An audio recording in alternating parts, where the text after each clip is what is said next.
It's NBA Finals Game 3. We'll look at it from the Denver perspective, the Miami perspective. What adjustments do they have to make? And Jimmy Butler says, playoff Jimmy's not a thing. Really? We'll play real or fake with that right now on the Locked On NBA podcast. You are Locked On NBA, your daily NBA podcast. Part of the Locked On Podcast Network, your team every day. Hey there, welcome back to the Locked On NBA podcast. So glad to see you, to have you here as we get ready to look at Game 3 of the NBA Finals. On Wednesdays, we're your normal hosts. I'm John Karalis, host of the Locked On Celtics podcast. You can find me on Twitter at John_Karalis. And I'm Jake Madison, host of the Locked On Pelicans podcast on Twitter at NolaJake. Today's show is brought to you by Game Time. Download the Game Time app, create an account, use the code LOCKEDONNBA for $20 off your first purchase. Last-minute tickets, lowest price guaranteed. Jake, we got ourselves a series. It's 1-1. And let me just start as the Boston guy. I've given Miami a ration of, let's say, trolling on my podcast. I just continue to be impressed by this Heat team. They are just the model for consistency and hard work, and it's just amazing to watch them. So I just wanted to start that off as the you're like, everyone leave me alone on Twitter, please. I actually think this team's good. Up. I'm giving them their due. I'm giving them their props. It's amazing to watch. Well, look, like, resiliency is a skill. Like, at this point, is culture a skill? Like, we need to, eventually that's a conversation that might need to be had. Like, Absolutely. Looking at it in the larger picture there.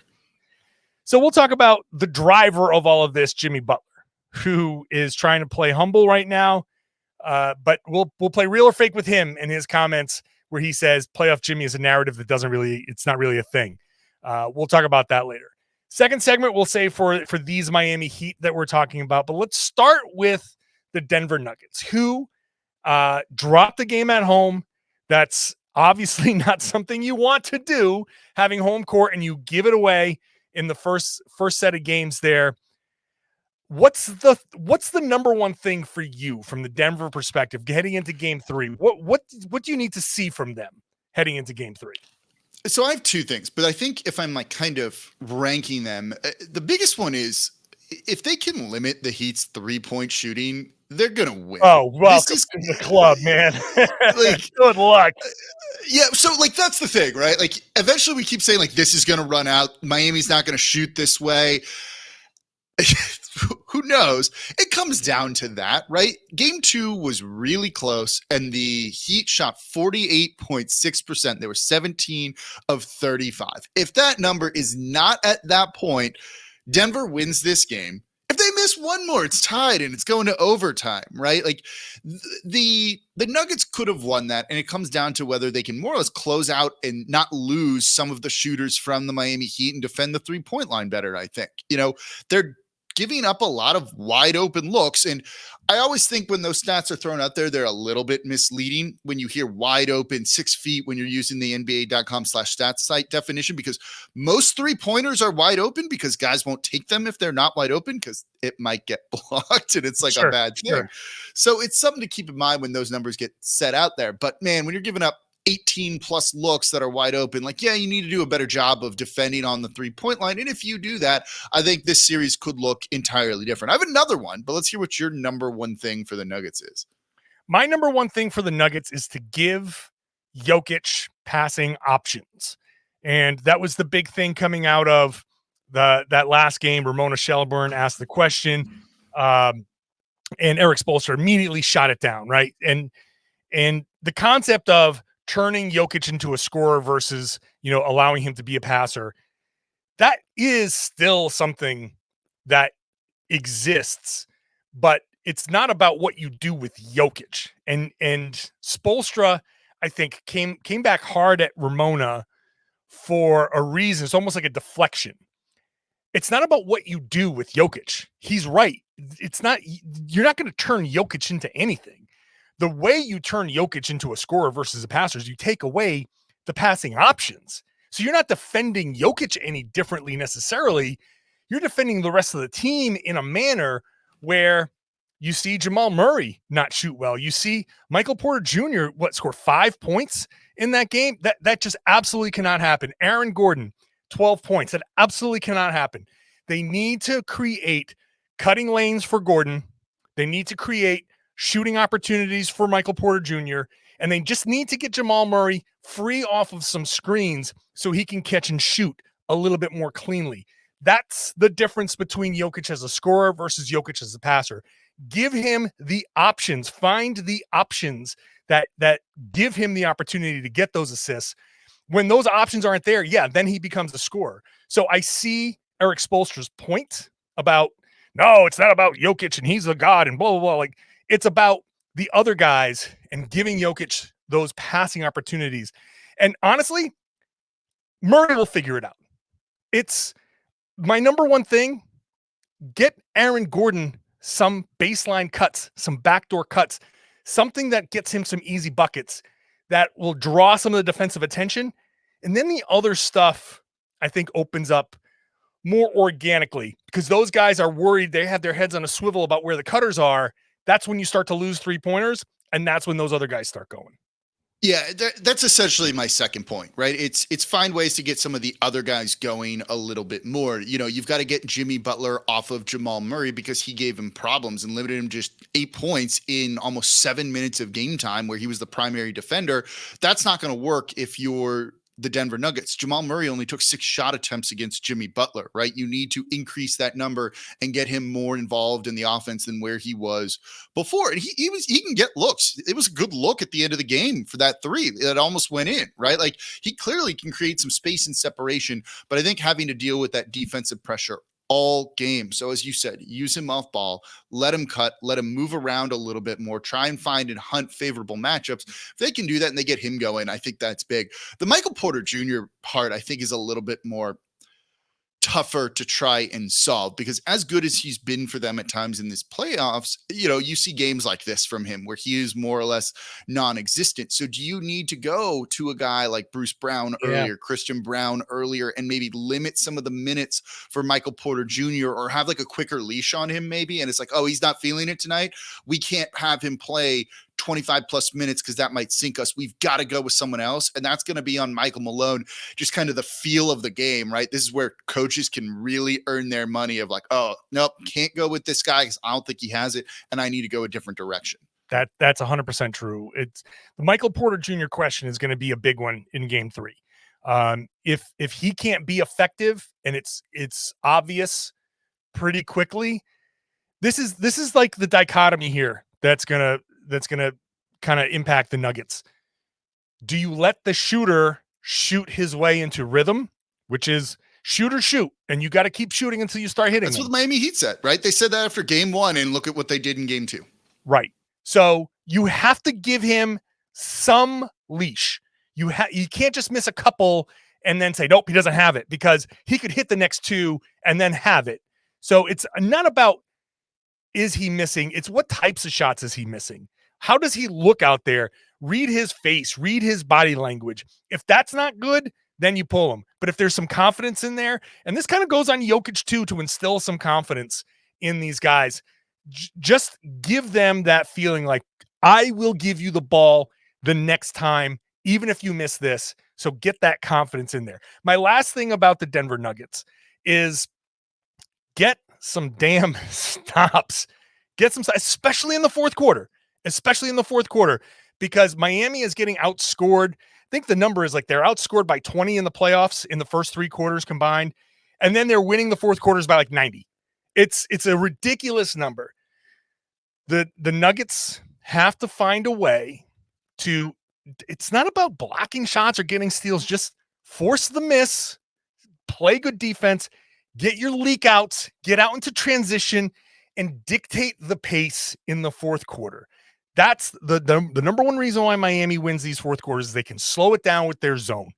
And I've seen it in Boston. We've seen it all over the place. And the reason why New York gave them a lot of problems is New York was very happy to dive into the mud and not have to, like, they didn't have a change of pace.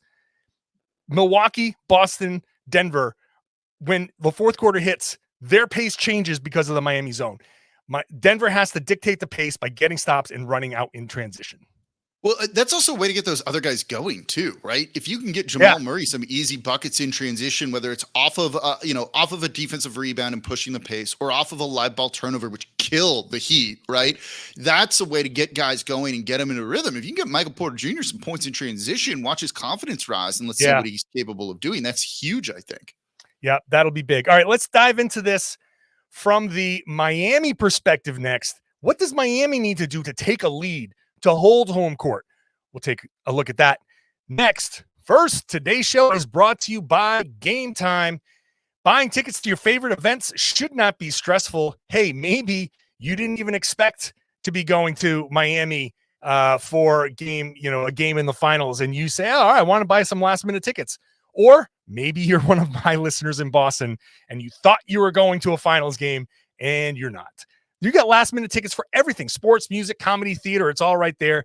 Killer deals on last-minute tickets with the best price guarantee. Their Game Time guarantee means you get the best price. If you find a ticket in the same section or row for less, Game Time gets you 110% of the difference.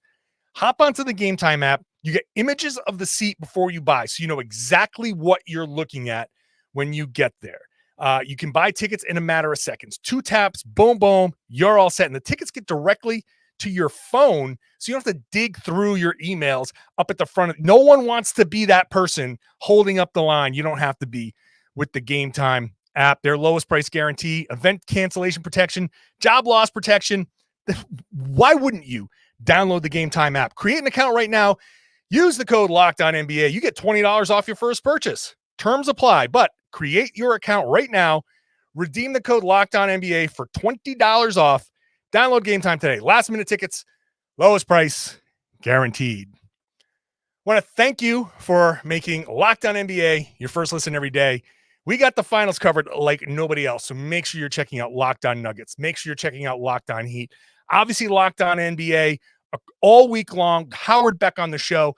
Just coverage unlike anywhere else right here in the Locked On Podcast Network. Happy to be part of it right now.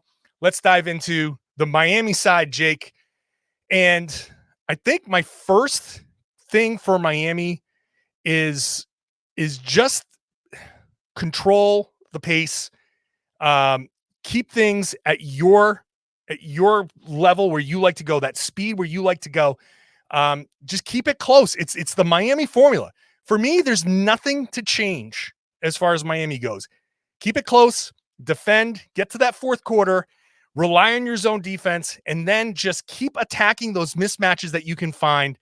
And they're just so great at finding, there's, this defender's on the floor. Well, we're going to run this play that gets Duncan Robinson a cut to the basket. Oh, now you've got this configuration. Well, here come our 3-pointers. Here comes Gabe Vincent. Here comes Caleb Martin. It's just about staying together. The thing about Miami is they are winning on consistency and effort. And if you just come with that same consistency, that same effort, don't get caught up in the runs that Denver is making. Just come out and keep that pace going, keep that machine going. I think Miami can, if they can just keep it within 10 heading into the fourth quarter, they have that thing in their heads that says, got them right where we want them, and just keep that pace going, keep executing your stuff. Yeah, I'm kind of with you on this. Watching the series and knowing that the Miami Heat were underdogs going into it, right? And pretty heavily in terms of, per FanDuel and all those places, pretty heavy underdogs too at that. There was kind of a formula for them to play well, and they did it in game 2. They missed shots in game 1 and they hit those shots in game 2. And the adjustment can't be just keep making shots, right? Like that's not a thing I can probably say on here and sound deep and insightful, even though it kind of is. But you're right. It's just do your thing. It's worked. It's worked all playoffs on this fairly improbable run to the NBA Finals, where they're the first 8th seed to win a game in the NBA Finals. So just do your thing, right? Like, I think you can make it minor things the things they have to do if they want to win. You've got to avoid an inefficient Bam Adebayo performance like he had in game one. He was much more efficient in game two. And if you can get that out of him, it just opens things up, I think, for the rest of the team so much more, playing through him in that kind of mid post where he can create for others or attack the basket or shoot if he needs to. And it takes, and we'll talk about this more in the next segment when we play real or fake, a little bit of pressure off of a guy like Jimmy Butler, who hasn't been amazing through the first two games of this series so far. And if you're not going to get a playoff Jimmy performance from him here, then you need these other guys to really be efficient, because otherwise you don't have someone necessarily to carry you down the stretch. Yeah, I think for Miami here, there's a magic number with Bam Adebayo shots. The 25 shot attempts, this is like 26 points, 13 rebounds, 5 assists, 13 of 25. That looks like such a great stat line, but he was a -6. When you 8 of 14, 9 rebounds, 4 assists, 21 points there, plus 17. That 14 shots is the number for me. If I'm Denver, I'm making Bam Adebayo beat me. That's what you want. That's right. Like 26 points on 25 shots is a bad game, in my opinion. Right. So for Miami, for Adebayo, it's being that selective shooter. If you find yourself open to take a bunch of shots, even if Bam Adebayo hits a bunch of them, even if he shoots well and it's an efficient night, him as a leading scorer is not going to cut it. It's not going to be how they win this game. They win these games. They've won these games all series long on their ridiculous, let's just say, ridiculous three-point shooting. Sure. They are on. This is just, if you've never watched hockey and you've ever wondered, what is this whole thing about a hot goalie? How can a hot goalie carry a team to a Stanley Cup? This is it. Caleb Martin, Gabe Vincent, or Max Strus, are the combination of some combination of these guys. They're the hot goalie. Their shooting has been just on the outlier level for most of the playoffs. If they can keep hitting at 40%, then it's just not going to work, right? They were 17 of 35 in game 2, 48.6%. That's hard to beat. You're not gonna win those games. You don't get to 35 shots from 3. You don't get to that number with Bam Adebayo taking 11 more shots. So those shots Bam has to be the passer. Bam has to be the guy who gets it in the middle, collapses the defense, and sprays it. And if they're not respecting him, then he scores. Then you run the pick and roll every once in a while to keep a defense honest. But that ball has to stay on the perimeter, and those guys have to. It's not deep analysis. Their shooting, right? It's not deep analysis, but that's how they're. Look, keep making your shots. You're gonna win. You're gonna win. Like, it's kind of as simple as that. You shoot close to 50% from 3, you're gonna win games. That's where they maybe need to be concerned a little bit that this was only a 3-point win for them. But so where's a guy like Tyler Hero fall into all of this? Not playing tonight in game 3. Yep. How's that factor into kind of the calculus of looking at that depending on what happens tonight? Yeah, I think honestly, I hate to say this about an injury, but one of the best things that happened to them was Hero leaving, because it took a weak defender off the floor. And you didn't lose anything shooting wise, because their shooting is out of control. So they have been able to throw these zones out there with Gabe Vincent and Caleb Martin at the top. And those guys have been so incredibly disruptive that it's not something that you could do. I don't think you get that same level of defense with Hero out there. So one of the things that Miami, the more they win, the less pressure there is to have Hero out there. Hero might be like, yeah, I'm kind of ready. And they'd be like, you know what? This is working. Let's just kind of see how it goes, And look, he's going to be rusty. He hasn't played in a few weeks. I don't care what kind of shape he's in. It was just a broken hand, so he can run and sprint and do all kinds of things, but it's not basketball shape. There's just nothing like playing NBA level basketball, playoff basketball. So that's not going to get him ready. He's not going to be ready. He's going to come in. He's going to be winded. He's going to be, hurting. He's going to be bruised. They're going to attack him right away. So the best thing that can happen for Miami is keep doing what you're doing and keep Hero off the floor, and don't give Miami that 1 weak link that they can attack, because we talk about Michael Porter Jr. and Jamal Murray going and trying to find their rhythm. You put Hero on the floor, man, that's red meat to the Wolves. They will attack him, and that could be a way to get the other team going. So I would keep him out as much as possible. I disagree to a point on that. I agree with you on the rust and things like that, right? And it's not like you want him to come back and all of a sudden it's a game 7. He's played 2 games, 3 games in the series. You're like, let's give the ball to Tyler Hero, because that seems like a recipe for disaster there. But they're getting away with playing Duncan Robinson at times big minutes, and they're fine defensively. I think that zone works. I think that heat culture really applies to the defense too, and you can get away with playing 1 or 2 of those negative defenders out there. And Duncan Robinson at times has been amazing. Came in, hit a couple of big buckets in game 2, but he's 1 for 6, something like that in game 1, and didn't really have an impact on them trying to win that game. 1 of 5 from 3. If you can get a little bit more consistency out of like that spot, and I think Hero could give you that, and if you don't really miss much of a beat defensively, I think that's worth, it's better to have the option to go to him, I think, than not. But it's going to be interesting how he starts to kind of get folded in and used in the series, and if he does play big minutes, because that rust is going to be a very real factor, I think, and that's something that concerns me as we get closer towards the end of the series here. Yeah, look, he's a good player, and like, I'm not going to make it sound like you put him in there and you're ruining the whole thing.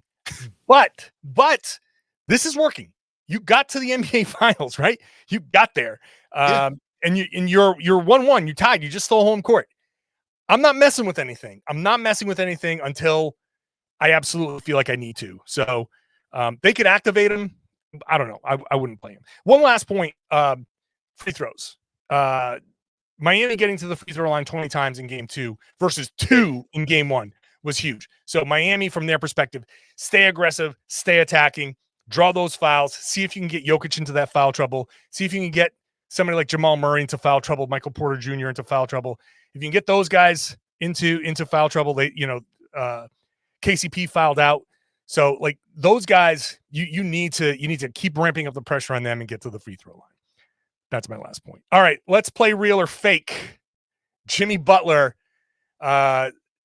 making a comment, trying to downplay, playoff Jimmy's not a thing. All right, we'll play that game next. First, I want to thank you for making Locked On NBA your first listen every day. Watch the NBA Big Board podcast next. Draft time is right around the corner here. It's in a couple of weeks. The NBA draft, we're talking about who's going to be crowned champion, but we know it's the Victor Wembanyama draft, and there's a lot of questions after that. So NBA Big Board is going to have everything sorted out from there. All right. The Jimmy Butler at his media availability on Tuesday had an interesting quote saying in part, he was basically saying, I all I care about is winning. If I need to pass, I pass. If I need to shoot, I shoot. He says, I'm not a scorer. I'm not a volume shooter. This playoff Jimmy narrative is not a thing. Okay. Now, he hasn't had any big games, right? Like recently, he's been okay, 21 points in the win, but on 37% shooting. In game 1, 13 points, nothing special there. They even got out of Miami out of the Boston series without him playing like this ungodly type of game. So let's play some real or fake. Jake Madison, real or fake? Playoff Jimmy is a thing. It's very real. This is very so real, right? Real, and I'm bothered by him trying to downplay it and try and like take some of the heat off of him. I am offended, sir. Intended that he's not having like an amazing breakout NBA Finals like we've seen from him before, and just not living up to the insane standards that he set for himself. Look, per game in the regular season this year, it was 22.9 points. In the playoffs this year, it's 27.3. Right? Like when you have that big of a jump, it becomes a thing. When you've done that for 3 out of your 4 years in Miami having better numbers in the postseason than the regular season, other than 2 years ago when they got swept in the first round. And we don't need to talk about that here. That it is very much a real thing. And look, when you're building a legacy in the league, it's not so much the regular season. Does the casual person know how many league MVPs Jordan has, or do they know how many titles he won? Right? Do they know how many MVPs Kobe has, which is just one, or how many titles he has? So on and so forth. The biggest knock on Jokic this year on why he wouldn't win the MVP was the lack of postseason success. So when your career is built around you are better in the postseason and no one talks about him as much during the regular season, I'm sorry. Playoff Jimmy is absolutely a real thing, and there's enough evidence to point to that. Okay, so Jimmy Butler has scored 518 points in the playoffs. It's the second most points in the playoffs. In the fourth quarter, he has scored a total of 126 points, the most points in the playoffs in the fourth quarter. And if you go per game, it's fourth. And the other guys, Kawhi, Trae Young, Steph Curry, are all gone. So he's still up there as a major fourth quarter scorer. He it's very obviously true. And I do like your take of like just being like, come on, Jimmy, enough. But what I do like about Jimmy is that he turns it on and off when he needs to. This is humble Jimmy. You know, after the first loss, when it went 3-1 Boston, he's up there. He's like, you know, we're good. We're going to do whatever we normally do. I'm going to do what I do after every game. We're going to listen to some music in there. We're going to drink some wine. We're going to drink some beers. And he was like, very kind of like, yeah, I got this. We got this. No problem. Now, when it's time to give the other guys their confidence, he's not going to sit there and take all the credit. He's going to say, yeah, you know, look, if I need to score, I'll score. If I need to make passes throughout the whole game, I'll pass throughout the whole game. All I care about is winning. That's the message that he's trying to send to his teammates. That the whole playoff Jimmy thing, he doesn't want that to get in the way of his teammates doing what they do, because he knows that right now he can cruise. This is the biggest thing with the first couple of games here. Okay, they lost game 1, they won game 2. They haven't needed Jimmy Butler to go crazy. And I think the conference finals took a lot out of him. It was a very tough series. He was much better in the Milwaukee series. He's kind of like trended downwards a little bit as the playoffs have gone on. And maybe that's part of why he's saying this, because he knows that he's kind of running out of gas. But he's saving it for when he needs it. And look, they stole the game in Denver. Now they're home. They just got a whole home court. He knows exactly when he needs to turn it on. He knows exactly when he needs to back off. It's like the gas is on like almost E, and he knows exactly when to hit the pedal, and exactly when to coast downhill. So he can play whatever the game he wants. He can say whatever the hell he wants. Playoff Jimmy is still a thing. We are going to see it at least once at some point in these finals. He's going to have a big shot, a big fourth quarter, a big moment, and that's how it is. So whatever he says, great. I appreciate his leadership. They go as Jimmy goes. They follow his lead, but he will have one of those moments, and it will be a storyline. Playoff Jimmy is going to make a difference in these finals. Yeah, look, and I think the final way I look at it, even beyond all that, right, which I think is a really great point of, you know, sometimes you just need to defer and be that guy, and that's being a leader, and that's leading your team to wins too, is they're the 8th seed this year. The previous time they made the finals, they were the 5th or the 6th seed. They weren't, when he has some of these deep playoff runs, other than last year where they were the 1 seed, but the two times he's made the finals, they didn't have home court at all throughout all of that. And I think that says something and looks pretty impressive, right? Like it's that underdog story of, oh, look at this team that wasn't that good, and now look at what they're doing because of what Jimmy Butler's doing. The 8th seed thing I think is huge in kind of building that postseason legacy, just for the narrative around it, if anything. Yeah. So yeah, it's The still real. mystique. The Yeah, right. mystique Oh, he is took there. this raggedy, terrible 8th seed. Though, I mean, look, they legitimately lost the first play-in tournament game and were down double digits. And now look at them. Tells you a lot about that team to a degree, Yeah. I think. And so now all of a sudden they're in the NBA Finals, and they're there because of Jimmy Butler and 3-point shooting. And incredibly outrageous 3-point shooting. And Eric Spoelstra is the best coach in the world right now. And just unbelievable. It's just, I'll end the podcast the same way I started it. This Heat team is a model of consistency and hard work. And I'll say this, part of me is actually hoping that Miami wins because I know that the Celtics didn't have that consistency and hard work that the Heat did. And if we're looking for copycats who's saying what's going to win, everybody's looking for that formula. If Miami wins, then what's the thing to copy? Hard work, being on the same page, following one kind of like goal, and working as hard as you possibly can to get. There's no like, oh wow, they ran the, like, no one's going to start running their zone that Miami's running because they want. No, it's going to be, oh God, maybe if you just work hard, things will happen for you. There's a lesson there for you, kids. Yeah, kids. All right. We're going to wrap it up right there. Game 3 tonight, Wednesday night. It's going to be a fun one. Who knows? Who knows how this is going to go? And could really go in any direction.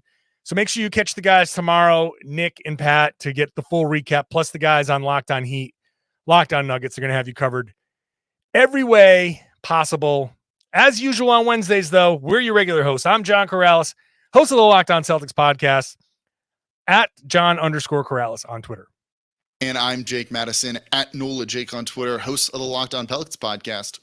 Make sure you're subscribed wherever you get your podcasts on your favorite podcasting app. Get onto that YouTube page. Leave comments. What do you think about Jimmy Butler and playoff Jimmy and what adjustments need to be made?